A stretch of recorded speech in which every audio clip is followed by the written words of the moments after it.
What's happening, Nerd Squad, and welcome back. We are back in studio with our first collab since how many months? December last year? Who knows? That is far too long. The pandemic had us working from home, in studio, back at home again. But finally, nature is healing, and the nerds, we are back in town. We are back in action. And with the Disney Plus original series being released while we were at home working, we're meeting these new powerful characters in the Marvel Cinematic Universe, one episode at a time. And with Falcon taking over as Captain America and the introduction of Elijah Bradley, why not kick off the collab days counting down 10 of the most powerful black superheroes? I am excited. And I'm Taylor McWaters. And I'm Amanda McKnight. Let's get counting. Kicking off the list at number 10, Storm. Aurora Monroe made her debut in Giant Size X-Men issue 1. She was recruited by Charles and joined the team to save other original students from Krakoa. She was appointed leader after several years of hard work. Storm has been called a witch before because her powers to control the air and the elements. I mean, fair enough, right? Things go up a notch in X-Men issue 135 during the Dark Phoenix saga. Sebastian Shaw calls her a weather witch, the old WW. Now, it's not just storms and earth that Aurora can control. Even in space, she can summon natural energy. And when it comes to handling weapons, Storm is also quite experienced with firearms. She's great at handling knives, she can handle the bow staff, and was trained by Wakanda's finest in sword fighting. Not too shabby. Number 9, Luke Cage. Luke Cage is definitely one of the toughest guys around in comics. His skin is near unbreakable, which can be powerful, but also kind of a weakness at times if for some reason he needs a life-saving operation. Aside from his invulnerability, he also possesses super strength and durability. He's been able to hold back an airplane from taking off, and even been able to dole out enough force to weaken and eliminate Invisible Woman's force fields. While we also don't talk about it as often, he's also got pretty quick reflexes, and can move fast when needed. He's caught a bullet before, which of course exploded against his skin.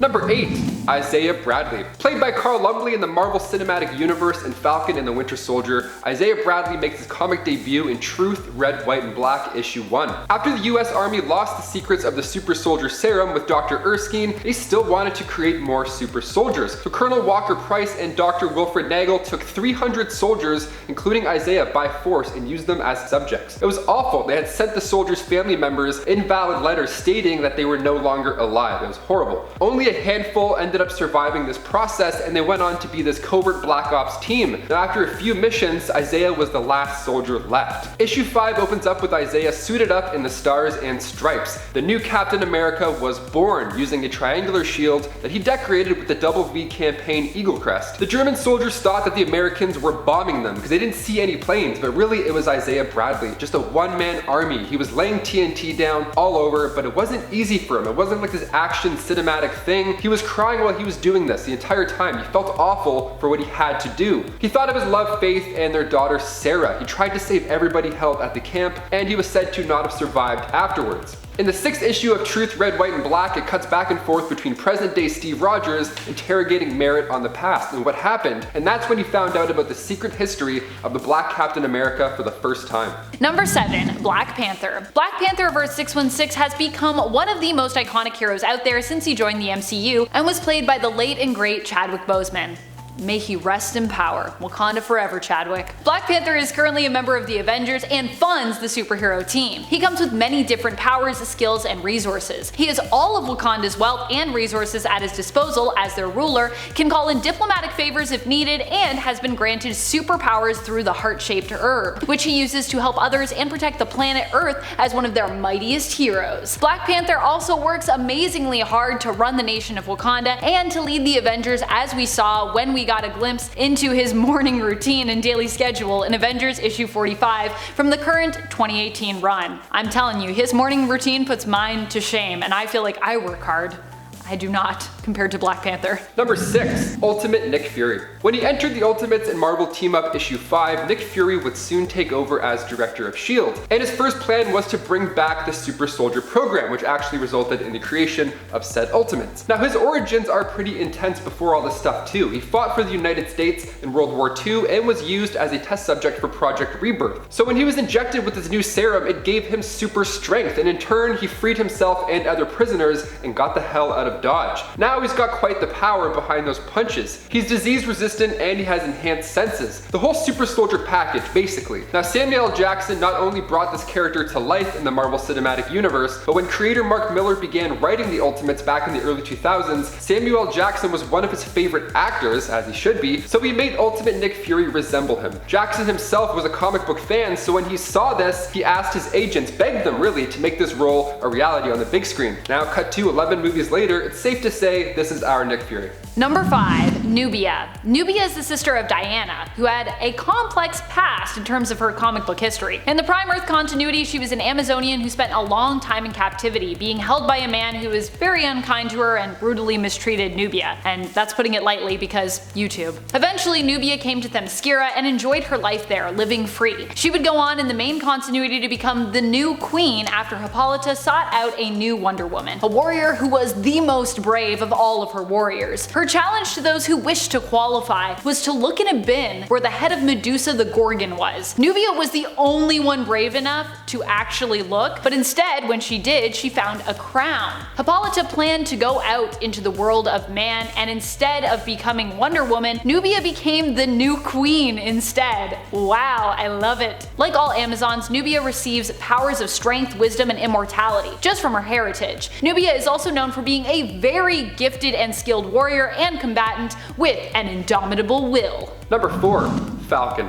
Superheroes usually don't have an easy childhood. Either they're bullied off the bat, or they're born with advanced abilities that make them an outcast, or something traumatic happens with their parents. But in the case of Sam Wilson, he grew up in a tough neighborhood in Harlem. His father Paul was a minister and tragically met his fate one night after trying to stop a fight between two gangs. Sam was only 9 years old when this happened, and soon after, his mother Darlene was attacked by a mugger and sadly didn't make it. She passed away protecting her children. Cut 2 years later, as an adult, Sam has now taken over the mantle of Captain America in Volume 7, Issue 25, back in 2014, and recently in Marvel Studios' Falcon and the Winter Soldier, he did the same. But before he got the shield from Cap, Sam watched the skies as Falcon, even having a trusty little sidekick of his own, Red Wing. In Captain America Issue 170, Sam received a harness that allowed him to fly from Black Panther. I'm so excited to see more of Anthony Mackie as Captain America. He absolutely killed it in the show. If you haven't watched it, just honestly like this video and then turn it off and then go watch it. But definitely like it first.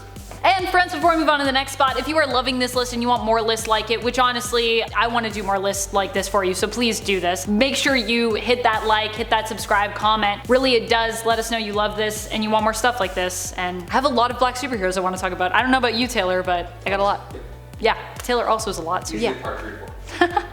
Number 3. Green Lantern. Green Lantern Joe Maline is definitely one of my favorite new superheroes, and possibly one of my favorite superheroes now of all time, depending on how it all ends up going, but I'm pretty sure it's gonna go great. With Far Sector, she stole my heart though, for sure. Lantern Maline is introduced to us as being the Green Lantern of a far out sector. So far out in fact that she isn't even sure it has a number, hence why we just refer to it as the Far Sector. So if you're wondering what number it is, the Far Sector. Joe's ring is special in the fact that it doesn't need a battery to operate, it can self-charge, but the only problem is that it takes time to recover its battery stores. While initially this is considered to be a weaker kind of ring among the Green Lantern Corps, it also promises to be one that when mastered could be considered one of the most powerful Green Lantern rings ever. In other words, it's just challenging to use, but once you figure it out, you're looking at insane power levels. It's like when you play Smash Bros or League of Legends and you choose a really complicated character to play. So far, we've seen Joe manage to pull off some pretty impressive feats with her ring, and even go to places that as a human she shouldn't be able to traverse, like the City Network. Number 2. Spawn. Coming from Image Comics, created by Todd McFarlane back in the early 90s, Spawn, aka Albert Francis Simmons, was born in Detroit, Michigan. He was one of 3 brothers, and by the time he was an adult, Albert reached the rank of Lieutenant Colonel. Joining the United States Secret Service, Simmons was later recruited by director Jason Wynn into this top secret covert ops division called the US Security Group. So he was already killing it before the Spawn Devil stuff, but let's talk about that stuff now. Simmons and said director were getting off on the wrong foot, and Simmons was about to resign until he was seemingly killed during a mission in Botswana. Director Wynn actually sent the order. Classic.